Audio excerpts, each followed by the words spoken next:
श्री राम जय राम जय जय राम राधे श्याम राधे श्याम जय जय राधे श्याम।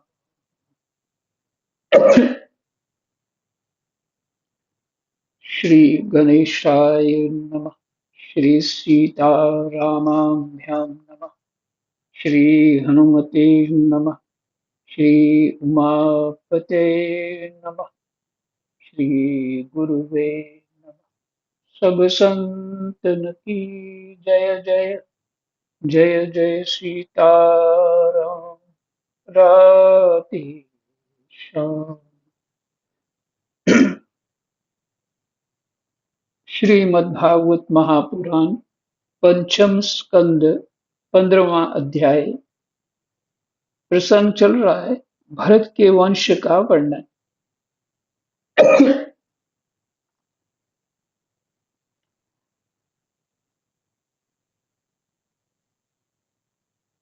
श्लोक संख्या 7 तक पाठ कर चुके हैं।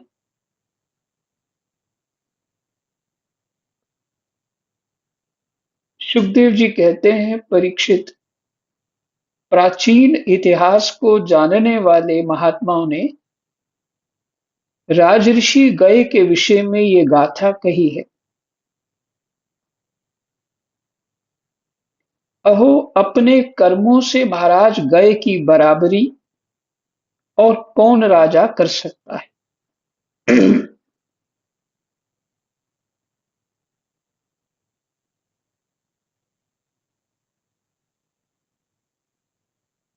वे साक्षात भगवान की कला ही थे। उन्हें छोड़कर और कौन इस प्रकार यज्ञों का विधिवत अनुष्ठान करने वाला, मनस्वी, बहुज्ञ, धर्म की रक्षा करने वाला, लक्ष्मी का प्रिय पात्र, साधु समाज का शिरोमणि और सत्पुरुषों का सच्चा सेवक हो सकता है।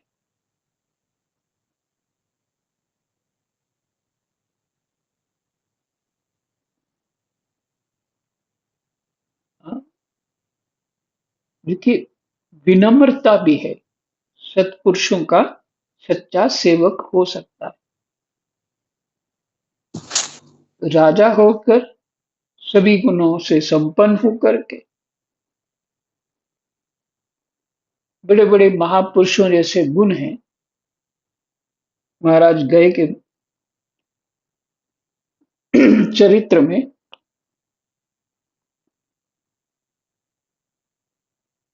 तो और विनम्र भी हैं।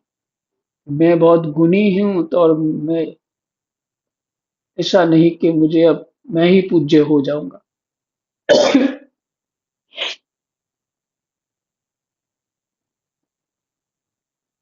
सत्य संकल्प वाली परम साध्वी, श्रद्धा, मैत्री और दया आदि दक्ष कन्याओं ने गंगा आदि नदियों के सहित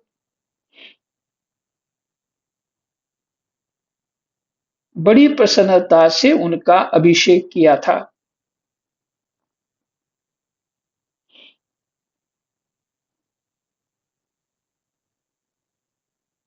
सत्य संकल्प वाली,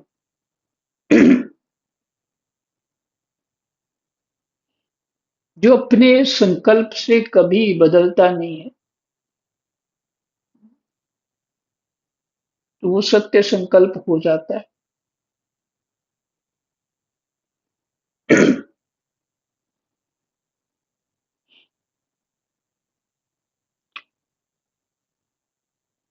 महाराज दशरथ ने भी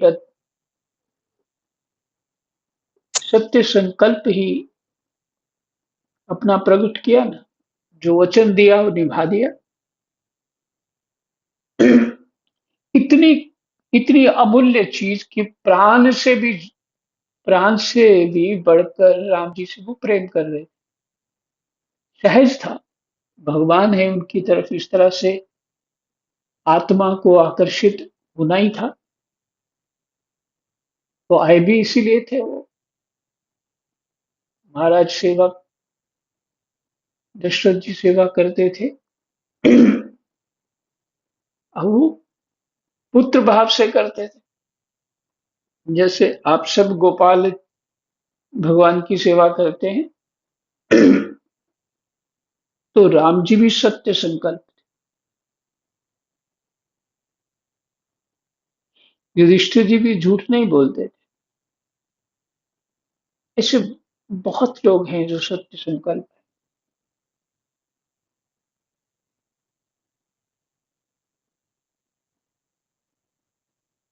सत्य संकल्प वाली परम साध्वी श्रद्धा, मैत्री और दया।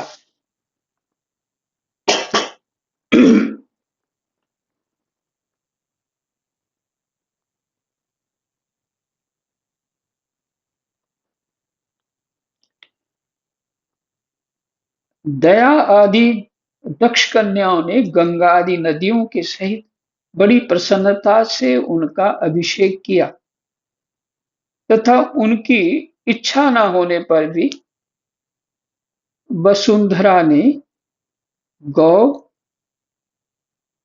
जिस प्रकार बछड़े के स्नेह से पिन्हाकर दूध देती है, वसुंधरा ने माने पृथ्वी ने,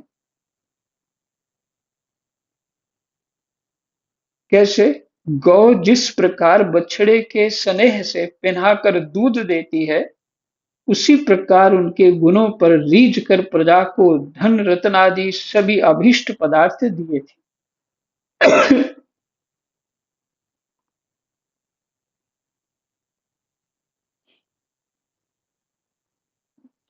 आप तो बहुत शास्त्रों को सुन चुके हैं, कथाओं को सुन चुके हैं। जो लोग अपना धर्म पालन करते, तो उसको अर्थ प्राप्त होता ही। जो इसके पास अर्थ हो प्राप्त हो जाता है, वो कामना पूरी करता है। कामना पूरी होने के बाद उसको फिर भी फीका लगता है। कोई वस्तु चाहिए, आपको प्राप्त हो गई, पर फिर भी आपको बाद में फीका लगे, ये अब और चाहिए या कुछ और चाहिए, शायद उससे वहां तृप्ति हो जाए। तो भीतर में जो तृप्ति है ना, वो नहीं होती, जो आत्म तृप्ति नहीं होती। मन की तो अनुकूलता हो जाती है, वो थोड़ी सी तृप्ति रहती है। 5 साल बाद आप गाड़ी क्यों बदल देते हैं कि यार, इसमें तो कोई सुख नहीं लेते हैं, शायद सुख आ जाएगा।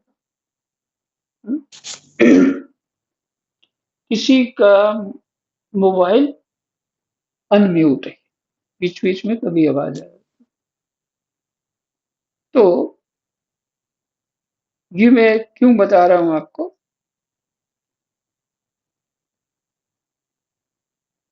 इसलिए कि जो धर्म का पालन करता है, उसको अर्थ प्राप्त होता है। अर्थ जिसको प्राप्त होता है, वो अपनी कामना पूरी कर लेता है, और फिर भी उसको जो फुलफिलनेस होनी चाहिए, वो नहीं होती।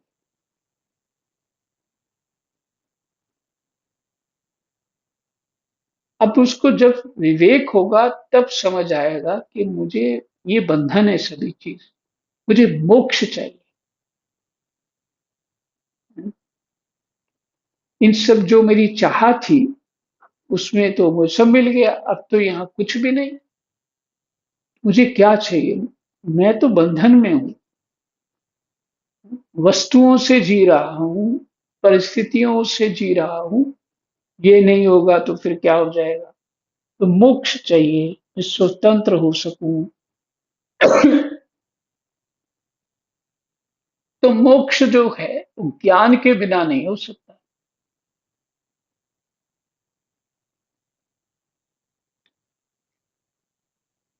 तो ये इस बात मैंने आपको इसलिए सुनाई कि महाराज के जो गुण हैं उन पर रीझ करके पृथ्वी प्रसन्न हो गई और स्वतः ही जो उनको अभीष्ट पदार्थ जो चाहिए होता था वो सभी प्रकट कर देती थी। उन्हें कोई कामना ना थी, तब भी वेदोक्त कर्मों ने उनको सब प्रकार के भोग दिए। ये बात समझना, ये जो वाक्य है इसको समझे। तब भी वेदोक्त कर्मों ने,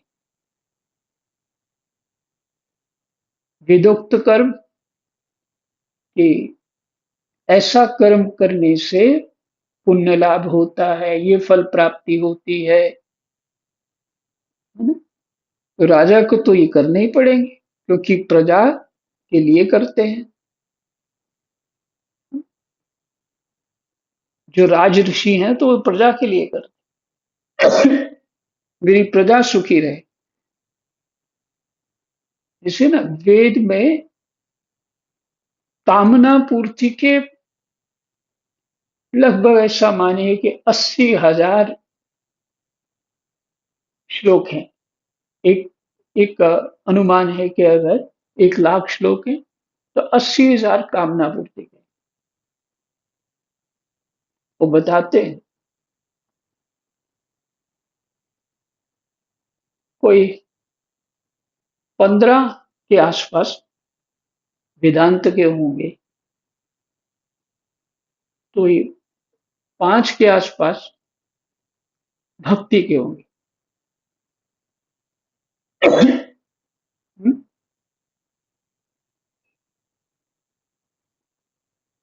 तो जो इतना बड़ा विस्तार है वो कामना पूर्ति वालों के लिए।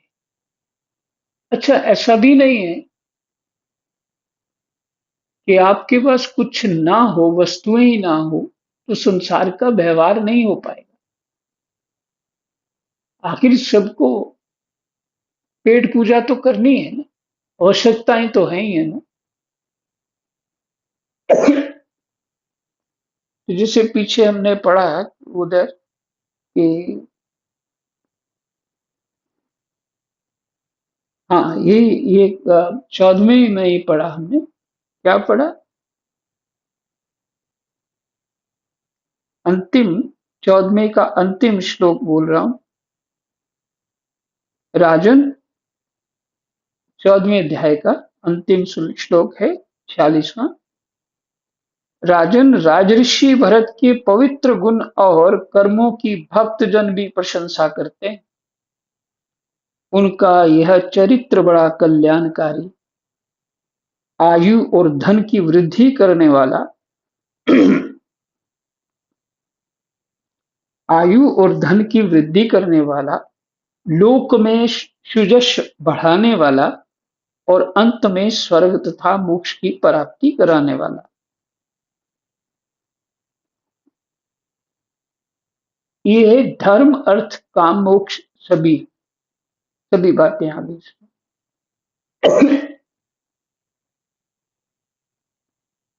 जो पुरुष इसे सुनता या सुनाता है और इसका अभिनंदन करता है, उसकी सारी कामनाएं स्वयं ही पूर्ण हो जाती हैं। दूसरों से उसे कुछ भी नहीं मांगना पड़ता। तो बात यह है कि भरत जी का चरित्र हृदय में बैठ जाना चाहिए। और बड़े बड़े संत लोग, मैंने तो मथुरादास भक्तमाली जी को देखा है और भी औरों के बारे में सुना, वो सुबह उठते ही जो याद थे ग्रंथ उनको पढ़ स्मृति करते थे, बोलते रहते। माला हाथ में नहीं पकड़ते, सिर्फ अपने बिस्तर पे बैठ गए और बोलते रहना उन्होंने। जैसे कोई स्तुतियां कर रहा हो, वो करते रहते, 2 घंटे चलता रहता था उनका, इतना याद था। अच्छे अच्छे महापुरुषों को इस स्थिति में देखा है। तो अब क्या है, जिसको केवल मोक्ष ही चाहिए या भगवत प्राप्ति चाहिए, तो इसमें जो वेदांत है, भक्ति है, उसी के ऊपर मन जाएगा उसका।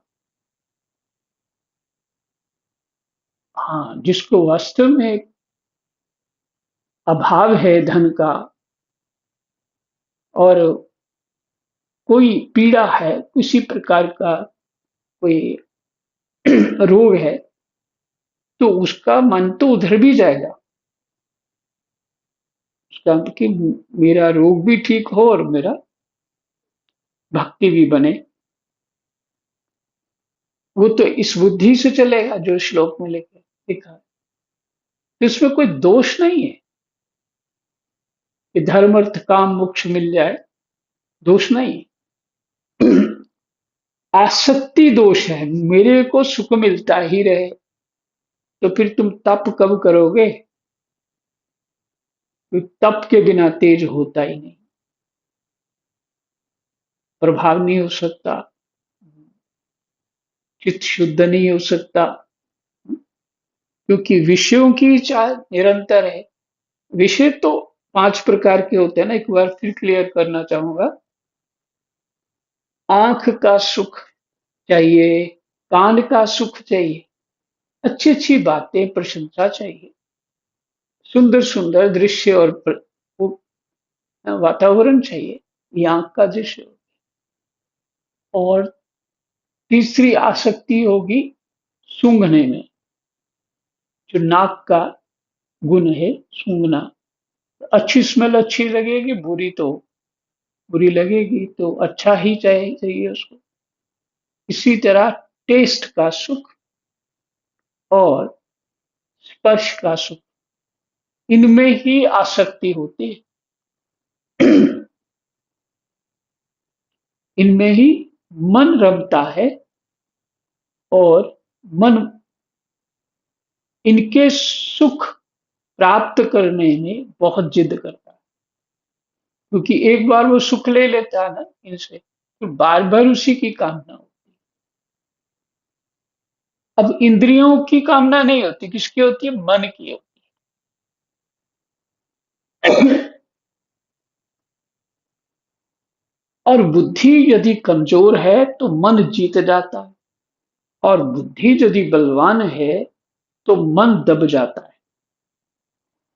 तो बुद्धि बलवान सत्संग से ही हो सकती है, दूसरा कोई उपाय नहीं। दूसरा कोई उपाय नहीं। महापुरुषों के संग से हो सकता, उनको देखने मात्र से बुद्धि प्रबल हो जाती है, बदलाव हो जाता है चित्त में। बुद्धि बलवान होने से जो है मन जो है कमजोर रहता है, और जिसका मन बलवान है और बुद्धि कमजोर है, वो तो फंस ही जाता है हर आसक्ति, क्योंकि मन बलवान।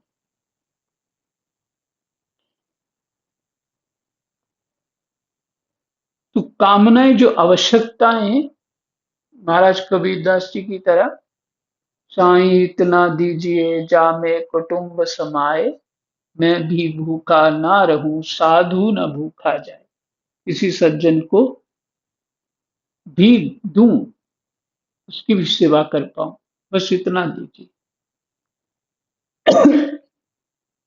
ये बहुत सुंदर वाक्य है महाराज कबीर का।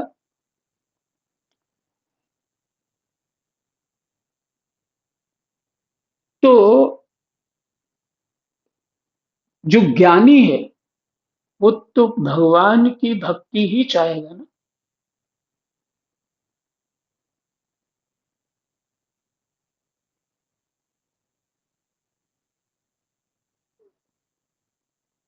सुखदेव जी कहते हैं,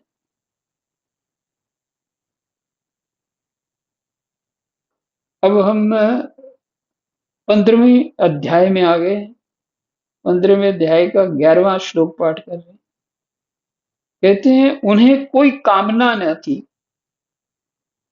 महाराज गए को कोई कामना न थी, तब भी वेदोक्त कर्मों से उनको सब प्रकार के भोग दिए। राजाओं ने युद्ध स्थल में उनके वाहनों से सत्कृत होकर नाना प्रकार की भेंटें दी।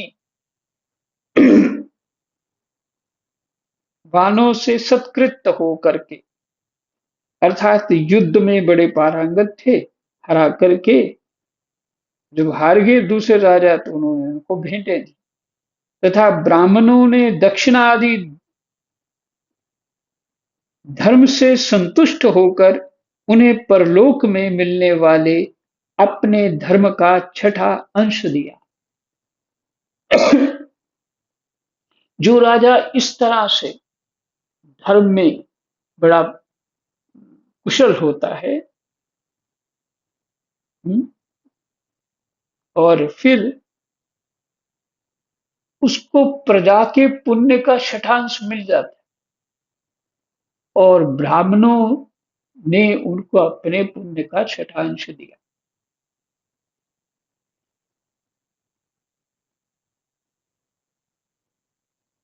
उन्हें परलोक में मिलने वाले अपने धर्म फल का छठांश दिया। बड़ा विस्तार है महाभारत में। नहीं, महाभारत शुरू करनी चाहिए, बहुत अच्छा ग्रंथ है, देखेंगे।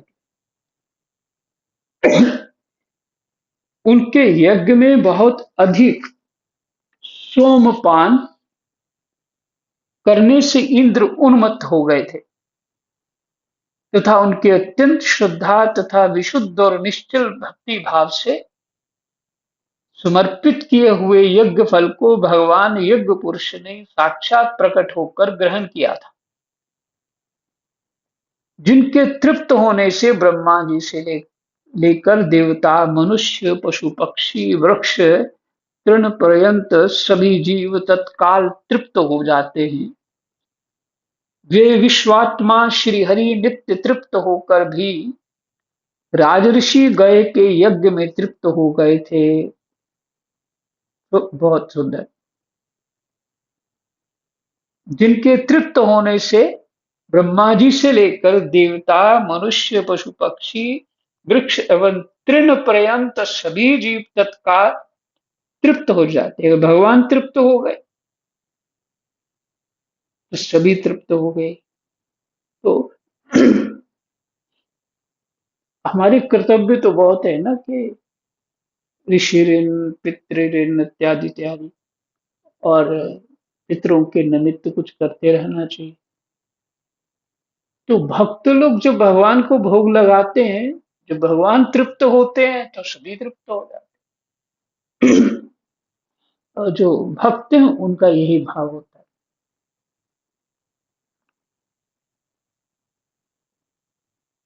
वे विश्वात्मा श्री हरि नित्य तृप्त होकर भी राजऋषि गए के यज्ञ में तृप्त हो गए थे, इसलिए उनकी बराबरी कोई दूसरा व्यक्ति कैसे कर सकता। महाराज गए के गयंती के गर्भ से चित्ररथ, महाराज गए के जो गयंती के गर्भ से, गयंती उनकी महारानी का नाम, चित्ररथ और सुगति और अवरोधन नामक 3 पुत्र हुए। उनमें चित्ररथ की पत्नी ऊर्णा से सम्राट का जन्म हुआ। सम्राट की उत्कला से ऐसे कर देते। मरीचि और मरीचि के बिंदुमती से बिंदुमती से बिंदुमान नामक पुत्र हुआ। उसके सरघा से मधु, मधु के सुमना से, मधु की पत्नी सुमना से वीरव्रत और वीरव्रत के भोजा से मंथु और परमंथु नाम के 2 पुत्र हुए। उनमें से मंथु के सत्या के गर्भ से भोवन, भोवन, भवन के दूषणा के उदर से, त्वष्टा, त्वष्टा के विरोचना से, त्वष्टा की पत्नी विरोचना से विरज, और विरज की पत्नी विशुचि नाम की भार्या से शतजित आदि 100 पुत्र हुए और एक कन्या का जन्म हुआ। विरज के विषय में ये श्लोक प्रसिद्ध है।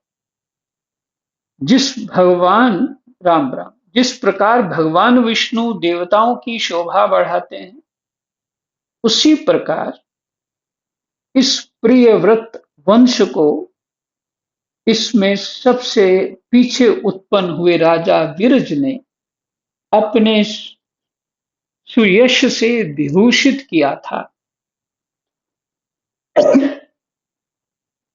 ये अंत में मैंने अंतिम होंगे राजा, मैंने उस वंश परंपरा में तो इन्होंने ये भी बहुत सब प्रकार से गुणी धनी और विनयी सत्संगी थे।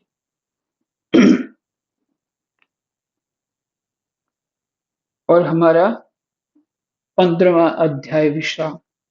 कृष्णाय वासुदेवाय हरये परमात्मने प्रणतः क्लेशनाशाय गोविन्दाय